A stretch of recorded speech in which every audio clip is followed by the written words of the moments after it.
మత్స్య అవతారం అనేది విష్ణువు యొక్క దశావతారాల్లో మొదటిది అని పురాణాలు చెబుతున్నాయి.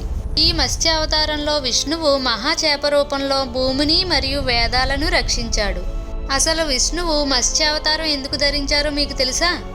చాలా కాలం క్రితం సత్యవ్రతుడు అనే ఒక రాజు ఉండేవాడు. అతడు గొప్ప భక్తుడు. ఒకరోజు నది స్నానం చేస్తూ తర్పణం ఇస్తుండగా అతని చేతిలో ఒక చిన్న చేప పడింది. అప్పుడు ఆ చేప ఇలా అంది, రాజా, పెద్ద చేపలు నన్ను తినేస్తాయి, దయచేసి నన్ను కాపాడండి అని అంది. సత్యవ్రతుడు దయతో ఆ చేపను ఒక చిన్న పాత్రలో పెట్టాడు. కానీ ఆ చేప ఒక్క రోజులోనే చాలా పెద్దదైంది. అప్పుడు ఆ రాజు దాన్ని మరొక పెద్ద పాత్రలో వేశాడు.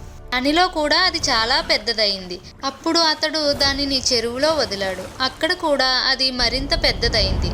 చివరకు రాజుకు చాలా భయం వేసి దానిని తీసుకువెళ్ళి సముద్రంలో వదిలాడు. ఆ చేప అపారంగా పెరిగింది. అప్పుడు సత్యవ్రతుడికి అర్థమైంది అది సాధారణ చేప కాదు అని. వెంటనే నమస్కరించి అడిగాడు, ప్రభు, మీరు ఎవరు అని. ఆ చేప రూపంలో ఉన్న విష్ణువు ప్రత్యక్షమై ఇలా అన్నాడు, త్వరలో మహాప్రళయం వస్తుంది. ప్రపంచం అంతా నీటితో మునిగిపోతుంది. నీవు ఒక పెద్ద నౌక నిర్మించు. అందులో సప్త ఋషులు, విత్తనాలు, జీవరాశులను ఎక్కించు అని సత్యవ్రతుడిని హెచ్చరిస్తాడు. ఆ విధంగానే కొన్ని రోజుల తరువాత మహాప్రళయం ప్రారంభమైంది. భారీ వర్షాలు కురిశాయి. సముద్రాలు ఉప్పొంగాయి. ప్రపంచం మొత్తం నీటిలో మునిగిపోయింది. అప్పుడు విష్ణువు మహామత్స్యావతార రూపంలో ప్రత్యక్షమవుతాడు. అతని కొమ్మును నాగరాజు వాసుకితో నౌకను కట్టారు. మత్స్యుడు ఆ నౌకను సురక్షితంగా ప్రళయ జలాల్లో నడిపించాడు.